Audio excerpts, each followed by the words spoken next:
Welcome to our channel. நம்ம இன்னைக்கு இறால் வறுவல் தான் செய்ய போகிறோம். வாங்க வீடியோக்குள்ளே போகலாம். இறாலை நல்லா 4-5 தடவை க்ளீன் பண்ணிவிட்டு மஞ்சத்தூள் போட்டு அலசி வச்சுருக்கேன். இது கூட கொஞ்சமாக இஞ்சி பூண்டு பேஸ்ட்டு, 2 ஸ்பூன் அளவு மிளகாய்த்தூள், 1 ஸ்பூன் அளவு மல்லித்தூள் சேர்த்து கலந்து எடுத்துக்கலாம். நான் எப்போவுமே ஆயில் சேர்த்து தான் பிசைவேன், அதனால் கொஞ்சமாக ஆயில் விட்டு பிசைஞ்சு எடுத்துக்கலாம். இறாலுக்கு தேவையான அளவு உப்பு சேர்த்து அதையும் கலந்து எடுத்துக்கலாம். ஒரு தோசைக்கல்லில் எண்ணெய் ஊற்றிக்கலாம்.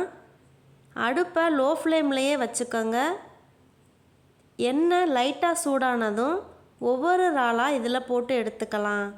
அடுப்பை ஹையாக வச்சிடாதீங்க, சீக்கிரமாகவே இறால் கரிஞ்சு போயிடும். ஒரு பக்கம் வெந்ததும் நீங்கள் இன்னொரு சைடு திருப்பி போட்டுக்கலாம். நமக்கு அட்டகாசமான சுவையில் இறால் வறுவல் ரெடி. நீங்களும் இது மாதிரி ட்ரை பண்ணி பாருங்கள். இந்த வீடியோ பிடிச்சிருந்தால் லைக் பண்ணுங்கள். தேங்க்யூ ஃபார் வாட்சிங்.